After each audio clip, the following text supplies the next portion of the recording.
My dear friend, कैसे हैं आप लोग। आई होप कि आप लोग बहुत ही अच्छे और स्वस्थ होंगे। आज के इस वीडियो आप लोगों के लिए बहुत ही महत्वपूर्ण होने वाला है, क्योंकि यह वीडियो इग्लू जून या दिसंबर एग्ज़ाम के लिए खास करके बनाया गया है। अगर अभी तक आप लोगों ने इस चैनल को सब्सक्राइब नहीं किया है तो चैनल को जरूर सब्सक्राइब करें। तो आज मैं आपके लिए BSOG 173 सब्जेक्ट कोड लाई हूँ। इस सब्जेक्ट कोड का वीडियो टोटल 2 पार्ट में विभाजित होगा, जिसमें 20 plus most important question answer होंगे। तो इसका टाइटल है विकास पुनर्चिंतन, यानी कि विकास का पुनर्चिंतन कैसे होता है। तो यह वीडियो आपके लिए बहुत बहुत बहुत ही महत्वपूर्ण होने वाला है, क्योंकि इसमें प्रेम सर के द्वारा सेलेक्ट 5 ईयर के PIQ के सबसे मोस्ट इम्पॉर्टेंट PIQ के क्वेश्चन आंसर लिए गए हैं, जो आपके एग्ज़ाम के लिए बहुत ही इम्पॉर्टेंट होने वाले। अगर आप लोग इन सभी प्रश्नों की सही से प्रिपरेशन करके जाओगे तो मैं श्योर होंगी कि आप लोग 100 में से 100 लिख के आओगे। यह video igloo June and December exam 2026 के लिए खास करके बनाया गया है। तो दोस्तों चलिए हम लोग ना हर एक क्वेश्चन को ध्यान से समझने का प्रयास करते हैं।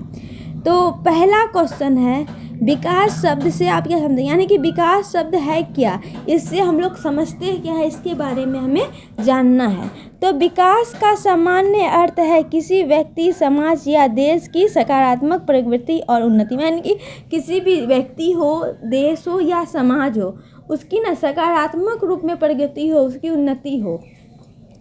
यह केवल आर्थिक वृद्धि तक सीमित नहीं, मतलब विकास जो है ना केवल आर्थिक वृद्धि तक ही वो सीमित नहीं है, बल्कि क्या है, ये जीवन के हर क्षेत्र में सुधार को दर्शाता है। मतलब कि जीवन के कोई भी क्षेत्र हो, शिक्षा हो, स्वास्थ्य हो, कोई भी क्षेत्र हो, उसमें सुधार को विकास दर्शाता है। विकास में शिक्षा, स्वास्थ्य, रोजगार, तकनीकी उन्नति और सामाजिक समानता जैसे पहलू, ये सारे पहलू विकास में शामिल होते हैं। और आर्थिक दृष्टि से विकास का मतलब आय में वृद्धि, उद्योगों का विस्तार और गरीबी में कमी। मतलब कि आर्थिक दृष्टि से क्या होगा, आय में वृद्धि होगी तो उद्योगों का विस्तार होगा, इससे गरीबी में कमी होगी। लेकिन आधुनिक समय में विकास को केवल धन से नहीं मापा जाता, मतलब विकास को है ना हम लोग केवल धन से नहीं माप सकते, बल्कि यह भी देखा जाता है कि लोगों का जीवन स्तर कितना बेहतर, मतलब लोगों का जीवन स्तर वो कितना बेहतर हुआ है। उदाहरण के लिए यदि लोगों की अच्छी शिक्षा, स्वास्थ्य और सुविधाएं हो, स्वच्छ पानी हो, सुरक्षित वातावरण मिल जाए तो इससे वास्तविक विकास माना जाता है। मतलब कि लोगों को ना अच्छी शिक्षा मिले, अच्छा स्वास्थ्य मिले, स्वच्छ पानी मिले, सुरक्षित वातावरण मिल जाए, स्वच्छ वातावरण मिले, तो इससे भी हम ना वास्तविक विकास मान सकते हैं। ठीक है, तो विकास क्या है, सामाजिक विकास में समान अवसर, लैंगिक समानताएं, सामाजिक न्याय शामिल है। वहीं मानव विकास का उद्देश्य व्यक्ति की क्षमताओं और स्वतंत्रताओं को बढ़ाना है, ताकि वह अपने जीवन को बेहतर, मतलब कि वो अपने जीवन में बेहतर निर्णय ले सके वो अपने जीवन में। और विकास एक बहुआयामी प्रक्रिया, विकास क्या है, बहुआयामी, उसके बहुत से आयाम है। ठीक है, तो जिसका मुख्य उद्देश्य क्या है, लोगों के जीवन को अधिक सुखद और सुरक्षित, समृद्ध और बनाना है। मतलब कि लोगों के जीवन को क्या है ना, सुखद बनाना है, समृद्ध बनाना है और सुरक्षित बनाना है। ठीक है, और सेकंड नंबर क्वेश्चन है, समाज विकास के राजनीतिक और सामाजिक आर्थिक कारकों की वजह। तो विकास के जो है ना कौन से राजनीतिक कारक है, सामाजिक कारक, आर्थिक, ये सभी कारकों को हमें जानना है। तो वो विकास एक बहुआयामी प्रक्रिया है जो केवल आर्थिक वृद्धि तक नहीं होती, मतलब क्या है, केवल ये आर्थिक वृद्धि पर नहीं, बल्कि क्या है, राजनीतिक, सामाजिक और आर्थिक कारकों पर भी ये निर्भर रहती है। ये कारक किसी देश की प्रगति की दिशा और गति तय करती है। क्या है, ये जो कारक है ना, किसी भी देश की प्रगति, उसकी उन्नति, उसको दिशा, उसकी गति को ना वो तय करती है। ठीक है, तो पहला है राजनीतिक कारक। तो राजनीतिक स्थिरता विकास के लिए अत्यंत आवश्यक है। ठीक है, यदि देश में स्थिर और मजबूत सरकार होती है तो वह प्रभावी नीतियां बनाकर विकास को बढ़ावा दे सकती है। अनुशासन, पारदर्शी और जवाबदेही भी महत्वपूर्ण है, क्योंकि जिससे भ्रष्टाचार कम होगा। इससे क्या होगा, भ्रष्टाचार में कमी आएगी और संसाधनों का सही उपयोग होता है। मतलब इससे क्या होगा, भ्रष्टाचार में कमी आएगी और संसाधनों का सही रूप से उपयोग होता है। तो लोकतंत्र में लोगों की भागीदारी बढ़ती, लोकतंत्र में क्या होती है, लोगों की भागीदारी इससे बढ़ती है, जिससे नीतियाँ जनहित में बनती है। नीतियाँ जो कहते हैं जनों के हित में, लोगों के हित में नीतियाँ बनती है। इसके अलावा कानून और व्यवस्था, मतलब क्या होगा, कानून और व्यवस्था की स्थिति अच्छी होने से निवेश और उद्योगों को बढ़ावा। इससे क्या होगा कि जो कानून और है ना, कानून और व्यवस्था की स्थिति अच्छी होगी तो इससे निवेश और उद्योगों को बढ़ावा मिलेगा। दूसरा है सामाजिक आर्थिक कारक। तो सामाजिक और आर्थिक तत्व विकास की क्या है, नींव होते हैं कि ठीक है। शिक्षा का स्तर जितना ऊंचा होगा उतनी ही मानव संसाधन की गुणवत्ता बढ़ेगी। मतलब जितना अच्छा शिक्षा होगा उतनी मानव संसाधन की गुणवत्ता बनेगी। स्वास्थ्य सुविधा की उपलब्धता से कार्य क्षमता बढ़ती है, ठीक है। रोजगार के अवसर, आय का समान वितरण, गरीबी उन्मूलन भी विकास के महत्वपूर्ण, ये सारे विकास के क्या है, महत्वपूर्ण संकेत हैं। तो सामाजिक समानता, जैसे क्या, जाति, वर्ग, लिंग, इनके आधार पर भेदभाव कम होगा, ठीक है। इस सब के आधार पर भेदभाव कम होगा। विकास को तेज करना है। तकनीक उन्नति और आधारभूत संरचना, जैसे क्या, सड़क, बिजली, संचार भी आर्थिक विकास में महत्वपूर्ण भूमिका मतलब क्या है, ये सब चीज़ ना आर्थिक विकास में महत्वपूर्ण भूमिका निभाते हैं। तो हम कह सकते हैं कि राजनीतिक स्थिरता और सामाजिक आर्थिक सुधार मिलकर विकास को सुनिश्चित करते हैं। दोनों के संतुलित समन्वय ही समग्र और सतत विकास, मतलब दोनों के ना संतुलित समन्वय से ना सतत विकास एवं समग्र रूप से विकास संभव हो सकता है। और तीसरा नंबर क्वेश्चन है कि विकास के पराश्रिता सिद्धांत का आलोचनात्मक मूल्यांकन, यानी कि विकास के पराश्रिता सिद्धांत का है ना, उसका मूल्यांकन कैसे होता है, उसकी फिर आलोचना क्या हुई, इसके बारे में जानना है। तो पराश्रिता सिद्धांत, कौन से सिद्धांत, पराश्रितता सिद्धांत 1960 से 70 के दशक में उभरा, ठीक है। इसका मुख्य तर्क है कि विश्व की अर्थव्यवस्था जो केंद्र विकसित देश और परिधि विकासशील देश, जो देश विकसित हो गया, जो विकास कर रहा है, में विभाजित है, ठीक है। इस सिद्धांत के अनुसार विकसित देश विकासशील देशों के संसाधनों का शोषण करते हैं, जिससे परिधि देश हमेशा पीछे रहते हैं और केंद्र देश समृद्ध होते हैं। परिधि देश क्या है, जो विकासशील देश, मतलब जो भी विकास कर रहे हैं ये हमेशा पीछे रहते हैं, और जो देश विकसित हैं, जो विकास कर चुके हैं, वो समृद्ध हो जाते हैं, ठीक है। तो इसके कुछ सिद्धांत हैं, मुख्य बिंदु या इसके कुछ मुख्य सिद्धांत है। तो विकासशील देश जो है ना विकसित देशों पर आर्थिक रूप से निर्भर होते हैं, मतलब जो देश विकास कर रहे हैं, जो विकास हो चुका है जो देश, उस पर वो आर्थिक रूप से निर्भर होते हैं। व्यापार की असमान शर्तें परिधि देशों को नुकसान पहुंचाती, मतलब कि व्यापार में ना असमान शर्त रखा जाता है तो वो विकासशील देशों को नुकसान पहुंचाती है। विदेशी पूंजी बहुराष्ट्रीय कंपनी स्थानीय अर्थव्यवस्था को कमज़ोर कर सकती है, मतलब ये सारी चीज़ ना अर्थव्यवस्था को कमज़ोर करती है। और इसके सकारात्मक कुछ पक्ष हैं। तो पहला है, यह सिद्धांत वैश्विक असमानता और शोषण को स्पष्ट रूप से उजागर करती है। विकासशील देशों की समस्या को ऐतिहासिक और अंतर्राष्ट्रीय संदर्भ में समझा जा सकता है। उपनिवेशवाद और उसके प्रभाव को समझने में मदद करता है, उसके प्रभाव क्या, उसको प्रभाव को समझने में यह मदद करता है। और इसकी आलोचना किया तो यह सिद्धांत अत्यधिक निराशावादी और मानता है कि विकासशील देश आगे नहीं बढ़ सकते, जबकि कई देश जैसे दक्षिणी कोरिया, सिंगापुर ने विकास किया। मतलब कि इसका जो आलोचना हुई ना, उसका मानना था कि विकासशील देश ना वो आगे नहीं बढ़ सकते, लेकिन बाकी कई देश आगे बढ़े, जैसे दक्षिणी कोरिया हो गया, सिंगापुर, ये सब देश है ना विकास किए हैं। यह आंतरिक कारकों जैसे भ्रष्टाचार, खराब नीतियों को नज़रअंदाज करता है, ठीक है। ये वैश्वीकरण के दौरान क्या वैश्वीकरण के दौर पे परामर्श निर्भरता भी महत्वपूर्ण है, यह जिससे यह सिद्धांत पूरी तरह नहीं मानता। यह सिद्धांत जो है ना पूरी तरह इसे नहीं मानता है। तो हम कह सकते हैं कि क्या कह सकते हैं कि पारदर्शिता सिद्धांत वैश्विक असमानता को समझने में महत्वपूर्ण है, लेकिन यह पूर्णतः सटीक नहीं है, इसका पूर्णतः जांच नहीं हो सकता।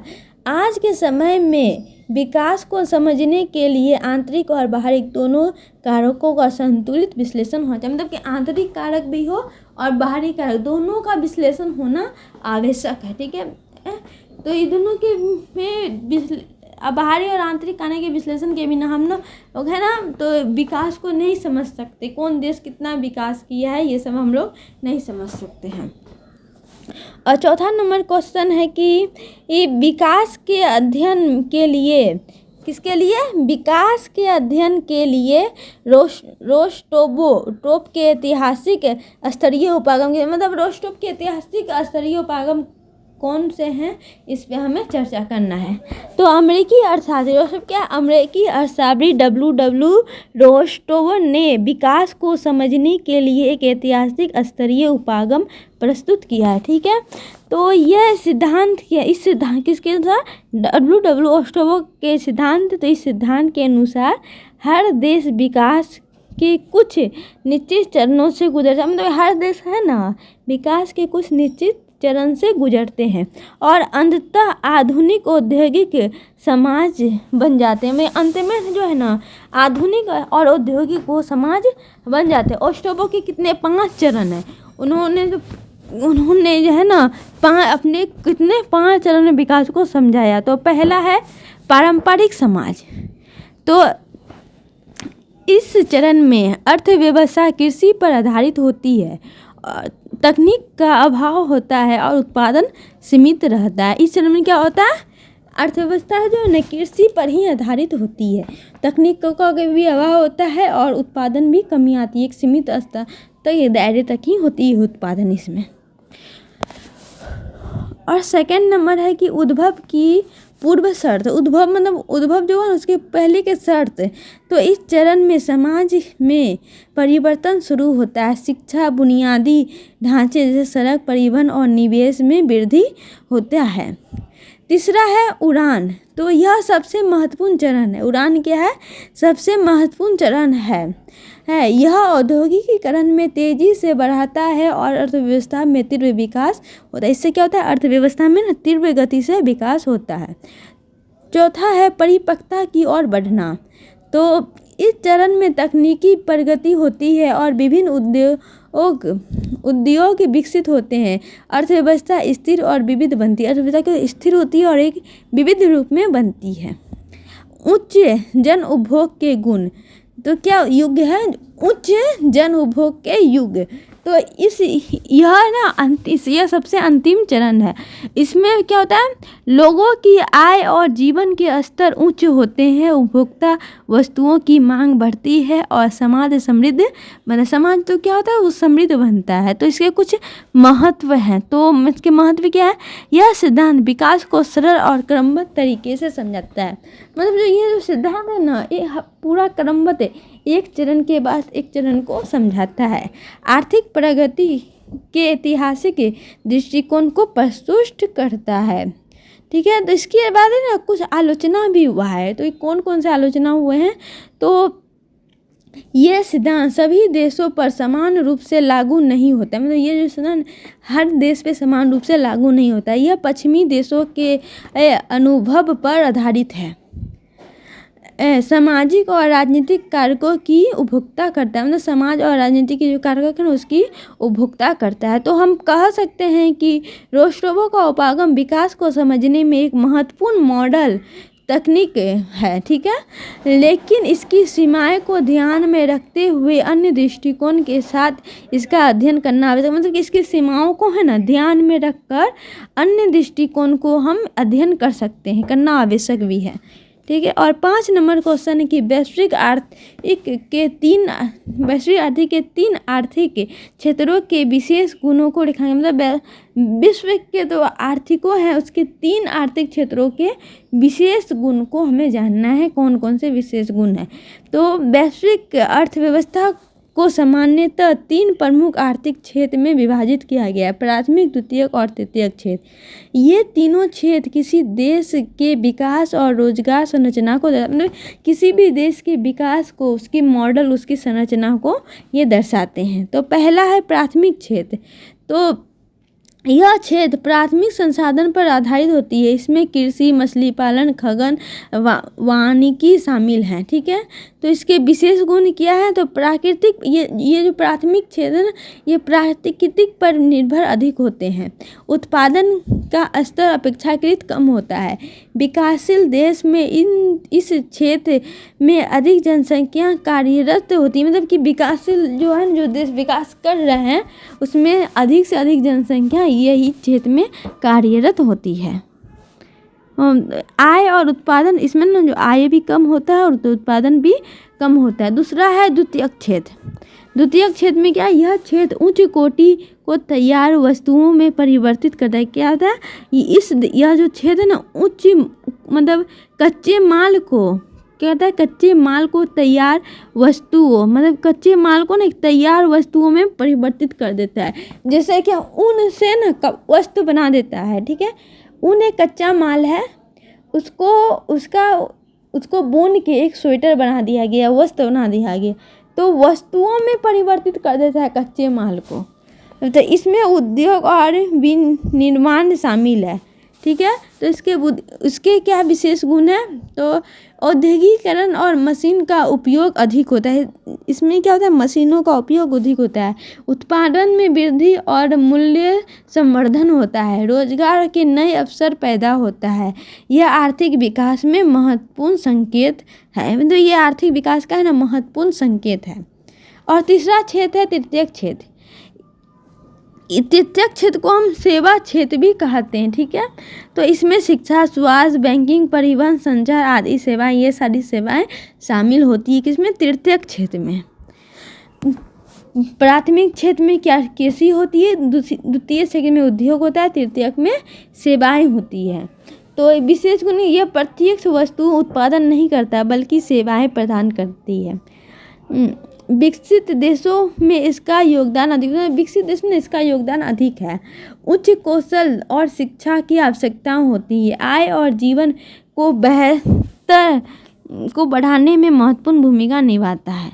तो इन तीनों क्षेत्रों का क्या है? इन तीनों क्षेत्रों का ना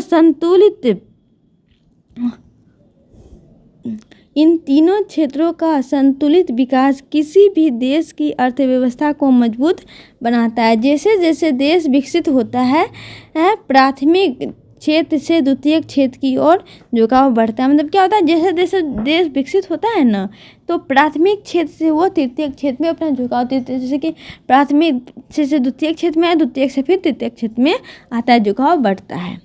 और 6 नंबर क्वेश्चन है कि लैंगिक और विकास उपागम की आलोचनात्मक विवेचना कीजिए। तो लैंगिक और विकास, क्या होता है? लैंगिक और विकास, जिसको हम शॉर्ट में कहते हैं कि GAD, उपागम 1980 के दशक में विकसित हुआ, जो विकास प्रक्रिया में पुरुष और महिलाओं के बीच संबंध को केंद्र में रखता है। यह केवल महिलाओं के उत्थान तक सीमित नहीं है, बल्कि समाज में मौजूद शक्ति संबंध, क्या समाज में मौजूद शक्ति संबंध, असमानताओं और संरचनात्मक बाधाओं को समझने का प्रयास करता है। मुख्य विशेषता इसकी क्या है? इसकी कुछ मुख्य विशेषताएं हैं। तो कौन कौन से मुख्य विशेषताएं हैं? तो यह पुरुष महिला दोनों की भूमिकाओं का विश्लेषण करता है। मतलब ये इसमें है ना, जब पुरुष भी हो महिला दोनों की भूमिकाओं का ये विश्लेषण करता है। सामाजिक, आर्थिक, राजनीतिक संरचनाओं में लैंगिक असमानताओं को उजागर करता है। महिलाओं की भागीदारी और सशक्तिकरण पर जोर देता है। विकास को अधिक समावेशी और न्यायसंगत बनाने का प्रयास करता है। और इसके सकारात्मक पक्ष हैं तो यह दृष्टिकोण विकास को अधिक व्यापक और यथार्थवादी बनाता है। लैंगिक समानता को विकास का आवश्यक हिस्सा मानता है, मतलब लैंगिक समानता को विकास को एक आवश्यक हिस्सा के रूप में मानता है। महिलाओं के अधिकार और निर्णय लेने की क्षमता को बढ़ावा देता है। नीति निर्माण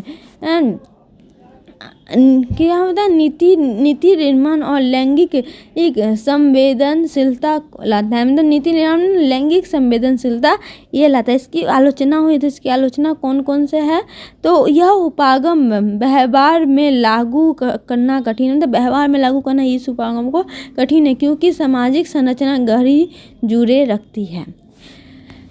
कई विकासशील देशों में सांस्कृतिक और परंपरागत बाधाएं इसकी सफलता में रुकावट डालती है।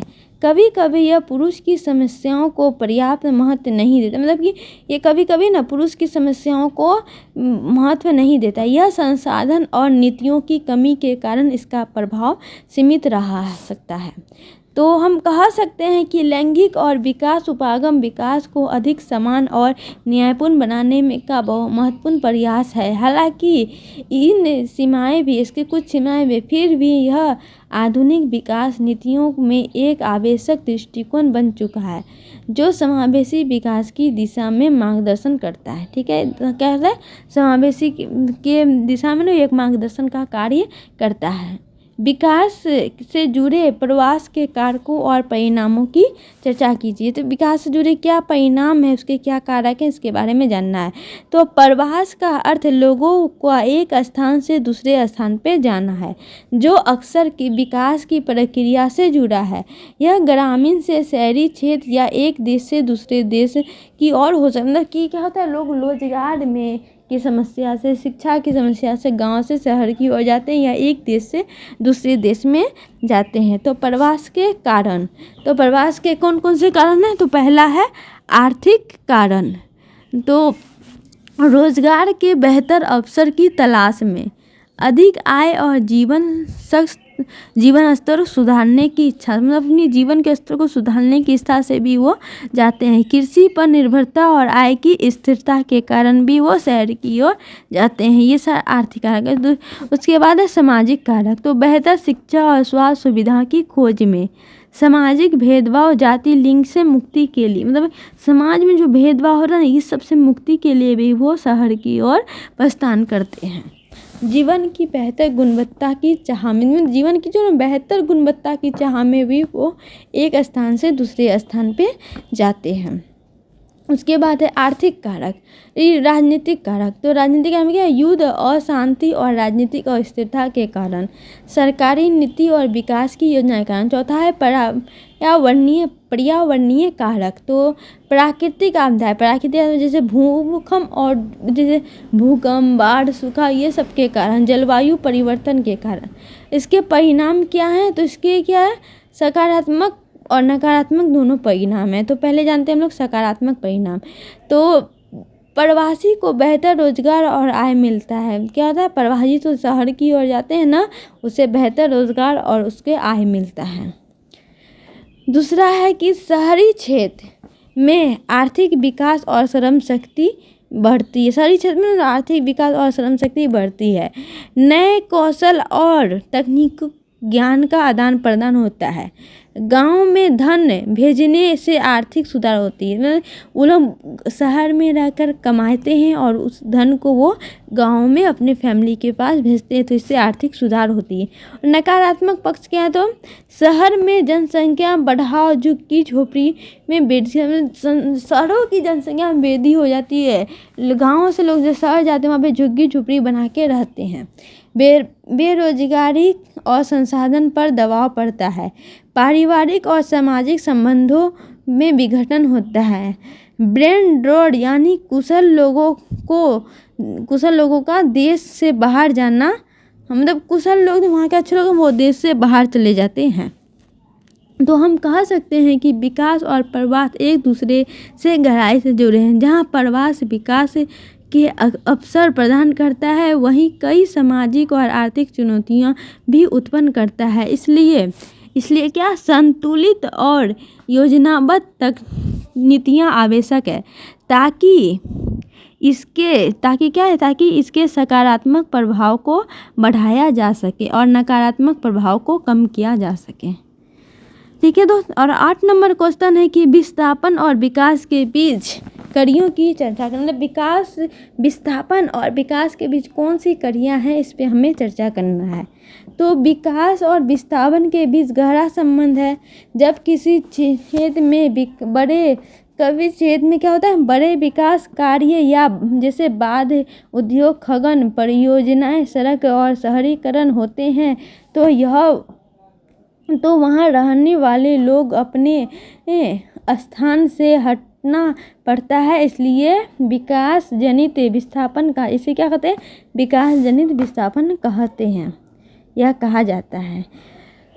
विकास और विस्थापन की कड़ियाँ, तो विकास परियोजना का और विस्थापन, तो इसमें क्या है, बड़े बांध, औद्योगिक क्षेत्र, खनन और शहरी विस्तार जैसी परियोजनाएं भूमि अधिग्रहण करती है, जिससे स्थानीय लोग अपने घर और आजीविका से वंचित हो जाते हैं, मतलब उसको छोड़ना पड़ जाता है। दूसरा नंबर है कि आजीविका का प्रभाव। तो विस्थापन से लोगों की पारंपरिक आजीविका जैसे कृषि, मछली पालन प्रभावित होती है। नए स्थान पर रोजगार मिलने कठिन हो जाता है। सामाजिक और सांस्कृतिक प्रभाव, तो इससे क्या होता है कि लोग अपने समुदाय, संस्कृति और पहचान से दूर होते जा रहते हैं, सामाजिक संबंध कमज़ोर पड़ते हैं और मानसिक तनाव इससे बढ़ता है। चौथा है असमानता में वृद्धि। तो विकास के लाभ अब सभी तक समान रूप से नहीं पहुँच विकास के लाभ जो है सभी तक समान रूप से नहीं पहुँच रहे। अक्सर गरीबी और आदिवासी समुदाय अधिक प्रभावित होते हैं, जबकि लाभ बड़े उद्योगों और शहरी वर्गों को मिलता है। मतलब कि लाभ जो है ना बड़े उद्योगपतियों को मिलता है। पुनर्वास और पुनर्स्थापन की समस्या। सरकार द्वारा पुनर्वास योजना बनाई जाती है, लेकिन कई बार ये पर्याप्त और प्रभावी नहीं होते, जिससे विस्थापित लोगों की स्थिति और खराब हो जाती है। सकारात्मक पहलू, उसके क्या क्या सकारात्मक पहलू हैं? तो कुछ मामलों में बेहतर अवसर और शिक्षा, रोजगार के अवसर मिल सकते हैं। नई तकनीकी और सुविधा तक पहुंच बढ़ती है। तो हम कह सकते हैं कि विकास और विस्थापन एक दूसरे से जुड़े हुए हैं, लेकिन यह जरूरी है कि विकास मानव केंद्रित हो, उचित पुनर्वास, मुआवजा और भागीदारी सुनिश्चित करके ही विकास को क्या न्यायपूर्ण और संतुलित बनाया जा सके। ठीक है दोस्तों। और 9 नंबर क्वेश्चन है विकास, प्रगति और वृद्धि के बीच अंतर कीजिए। मतलब कि विकास, प्रगति और वृद्धि के बीच क्या क्या अंतर है, इसे हम इसके बीच अंतर को स्पष्ट करेंगे। तो विकास, प्रगति और वृद्धि तीनों शब्द विकास से जुड़े हैं, लेकिन इसके जो अर्थ है ना अलग अलग हैं। विकास का अर्थ धीरे धीरे और क्रमिक रूप से होने वाला परिवर्तन है। यह एक प्राकृतिक प्रक्रिया है जिसमें परिवर्तन समय के साथ स्वतः होता है। मतलब इसमें जो परिवर्तन है ना समय के साथ खुद ही स्वतः ही हो जाता है। इसमें किसी निश्चित दिशा या मूल्य का होना आवश्यक नहीं है। ठीक है। और है उदाहरण के लिए हम कह सकते हैं कि समाज का पारंपरिक से आधुनिक रूप में बदलाव। मतलब समाज के जो है ना परंपरा रूप से जो पहले जो खेती करते थे पारंपरिक औजारों से करते थे, अब जो है कि आधुनिक औजारों से करते हैं, तो ये विकास कहलाएगा। ठीक है। दूसरा है प्रगति। तो प्रगति का अर्थ सकारात्मक और बेहतर दिशा में परिवर्तन है। इसमें मूल्य जुड़े होते हैं, यानी हर प्रगति को अच्छा और लाभकारी माना जाता है। यह सामाजिक, आर्थिक और नैतिक सुधार को दर्शाता है, जैसे शिक्षा का विकास और महिलाओं का स्थिति में सुधार। जैसे शिक्षा का विकास हो या महिलाओं की स्थिति में सुधार हो। वहीं वृद्धि का अर्थ है कि मात्रात्मक बढ़ोतरी, जिसमें केवल संख्या, आकार या मात्रा में वृद्धि होती है, गुणवत्ता जरूरी नहीं होती, जैसे जनसंख्या या आय में वृद्धि। ठीक है। तो विकास एक प्राकृतिक परिवर्तन है। प्रगति सकारात्मक सुधार है और वृद्धि केवल मात्रा में बढ़ोतरी को दर्शाती है। तीनों को समझना विकास की अवधारणा को स्पष्ट, ये तीनों को हम समझ गए ना तो विकास की अवधारणाओं को स्पष्ट कर दिए हैं। और 10 नंबर क्वेश्चन है कि अविकसित देश और विकसित देशों से कैसे भिन्न, मतलब जो देश विकसित हो चुके हैं और जो देश विकसित नहीं हुए हैं वो एक दूसरे में कैसे भिन्न है, इसकी व्याख्या करना है हमें। तो अविकसित देश जिसको हम विकासशील देश कहते हैं और विकसित देश के बीच कई आधारों पर महत्वपूर्ण अंतर पाए जाते हैं। पहला अंतर क्या है? पहला अंतर आर्थिक स्थिति का होता है, ठीक है। विकसित देश की में प्रगति व्यक्ति आय अधिक होती है, ठीक है। इसमें क्या होती है? प्रति व्यक्ति जो आय होती है उसमें अधिक होती है, जबकि ये अविकसित देश में आय कम और गरीबी अधिक होती है। ये दूसरा अंतर क्या औद्योगिक और तकनीकी में होता है। तो विकसित देश में उन्नत उद्योग तकनीकी आधुनिक तकनीकी और मजबूत आधारभूत संरचनाएं होती है, जबकि अविकसित देशों में उद्योग सीमित और तकनीकी विकास धीमी होता है। तीसरा अंतर है कि शिक्षा और स्वास्थ्य के स्तर में होता है। तीसरा अंतर तो विकसित देशों में उच्च साक्षरता दर, बेहतर शिक्षा प्रणाली और उन्नत स्वास्थ्य सुविधाएं उपलब्ध होती है। इसके विपरीत अविकसित देशों में शिक्षा और स्वास्थ्य सेवाओं में कमी होती है। चौथा अंतर है कि रोजगार संरचना का है। तो अविकसित देश में अधिकांश लोग कृषि पर निर्भर होते हैं, जबकि विकसित देश में सेवा और उद्योग पर अधिक निर्भर होते हैं। जैसे हम समझ सकते हैं कि जो देश विकसित कर दिया उसमें आधुनिक तकनीकी है, उसका शिक्षा स्तर अच्छा है, वहाँ पे उच्च शिक्षा है, साक्षरता दर अधिक है, वहाँ पे लोग जो है ना सेवाओं पे काम करते हैं, उद्योग का क्षेत्र कई गुना बढ़ा है। मगर जो अविकसित क्षेत्र हैं, जो देश अभी विकासशील हैं, विकास कर रहे हैं, वहाँ पे शिक्षा स्तर निम्न है, गरीबी वहाँ पे अधिक है, वहाँ के लोग ज़्यादातर कृषि पर निर्भर होते हैं, ठीक है। तो हम पांचवा अंतर क्या है? इसलिए पांचवा अंतर है कि जीवन स्तर और सामाजिक विकास में। तो विकसित देश में लोगों का जीवन स्तर उच्च, जीवन प्रत्याशा अधिक और सामाजिक असमानताएं बेहतर होती है। मतलब कि इसमें जीवन का प्रत्यक्ष अधिक होता है, इसमें सामाजिक समानताएं बेहतर होती है, समाज में जो है समानताएं बनी रहती है। लेकिन अविकसित देश में यह स्तर कम होता है, वहाँ पे सामाजिक असमानताएं होती है, समानताएं नहीं। विकसित देश में समानताएं होती है सामाजिक, और अविकसित देश में सामाजिक असमताएं होती है और असमानताएं, ठीक है। तो हम कह सकते हैं कि आर्थिक, सामाजिक और तकनीकी पहलुओं में के आधार पर अविकसित और विकसित देशों के बीच अंतर स्पष्ट रूप से देखा जा सकता है, ठीक है। और क्वेश्चन नंबर 11 है कि रोस्टोव के ऐतिहासिक व्यवस्था दृष्टिकोण का आलोचनात्मक विश्लेषण। यानी रोस्टोव की जो ऐतिहासिक व्यवस्था है उसका दृष्टिकोण की हमको व्याख्या करना है, आलोचनात्मक विश्लेषण करना है उसका। तो अर्थशास्त्री डब्ल्यू रोस्टोव ने विकास को समझने के लिए आर्थिक विकास के चरणों का सिद्धांत दिया है।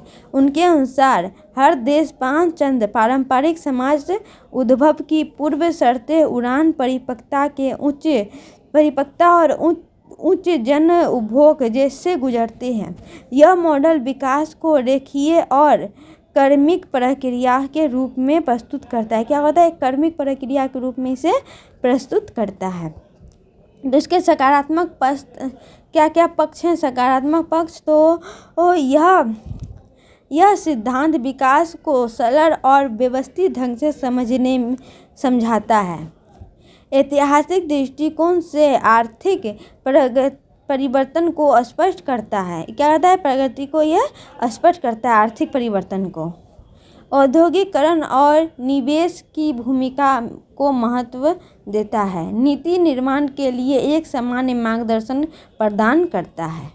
इसकी आलोचना क्या है? तो यह मॉडल अत्यधिक पश्चिमी केंद्रित है, मतलब कि यह पश्चिम के केंद्रित है यह मॉडल, और विकसित देशों के अनुभव पर आधारित है। यह मानता है कि सभी देश एक ही रास्ते से विकास करेंगे जो व्यवहारिक नहीं है। मतलब इसका मानना क्या है कि सारे देश ना एक ही दिशा में वो विकास करेंगे, लेकिन ये व्यवहारिक नहीं है। सामाजिक, सांस्कृतिक और राजनीतिक कारक की अपेक्षा करता है। उपनिवेशवाद और वैश्विक असमानताओं को प्रभाव को नज़रअंदाज करता है। कई विकासशील देशों की वास्तविक परिस्थितियों को यह सही ढंग से नहीं समझ पाता। मतलब किसको न सही ढंग से यह नहीं समझ पाता। तो हम कह सकते हैं कि रोस्टम का दृष्टिकोण और विकास को समझने का एक महत्वपूर्ण प्रभावी मॉडल है, लेकिन इसकी सीमा के कारण इसे पूर्ण सत्य नहीं माना जा सकता। इसको ना पूर्ण सत्य नहीं माना जाता। आज के समय में विकास के लिए बहुआयामी और संदर्भ आधारित दृष्टिकोण अधिक उपयुक्त माना जाता है कि संदर्भ आधारित दृष्टिकोण अधिक उपयुक्त माना जाता है। ठीक है। और 12 नंबर क्वेश्चन है, यह क्वेश्चन आज का लास्ट क्वेश्चन है। तो मानव विकास दृष्टिकोण के सिद्धांतिक आधार के चर्चा की, मतलब मानव विकास के जो दृष्टिकोण है ना के सैद्धांतिक आधार की चर्चा करना है। तो मानव विकास का दृष्टिकोण विकास को केवल आर्थिक वृद्धि तक सीमित नहीं मानता, बल्कि यह मनुष्य की समग्र विकास और कल्याण पर जोर देता है। इसका मुख्य उद्देश्य लोगों की क्षमता और अवसर का विस्तार करना है। इसके लोगों के अवसर का क्या करना है? विस्तार करना है। संवैधानिक आधार, तो संवैधानिक आधार क्या क्या है? तो पहला है क्षमता दृष्टिकोण। तो यह दृष्टिकोण अमर्त्य सेन द्वारा प्रस्तुत किया गया। इनके अनुसार विकास का अर्थ लोगों को अपनी क्षमता का प्रयोग करना और जीवन में महत्वपूर्ण विकल्प चुनने की स्वतंत्रता देना है। ठीक है, किसके अनुसार? अमर्त्य सेन के अनुसार। और दूसरा है मानव केंद्रित विकास। तो इस सिद्धांत के अनुसार विकास का केंद्र मनुष्य है, न कि केवल उत्पादन या आय। मतलब विकास का जो केंद्र है ना, उसका केंद्र बिंदु मनुष्य है। लोगों की जरूरतों, अधिकार और कल्याण को प्राथमिकता दी जाती है। मतलब लोगों के कल्याण को किसमें प्राथमिकता दी जाती है? बुनियादी आवश्यकता दृष्टिकोण, मतलब कि बुनियादी आवश्यकताएं का दृष्टिकोण। तो यह दृष्टिकोण कहता है कि दर व्यक्ति की भोजन, आवास और शिक्षा, स्वास्थ्य जैसी मूलभूत हर व्यक्ति की भोजन, आवास, शिक्षा, स्वास्थ्य इसकी मूलभूत आवश्यकता है ना, मूलभूत सुविधाएं मिलनी चाहिए। हर व्यक्ति को उसकी मूलभूत सुविधाएं मिलनी चाहिए। इन्हीं से वास्तविक विकास, मतलब इनसे ही वास्तविक विकास संभव है।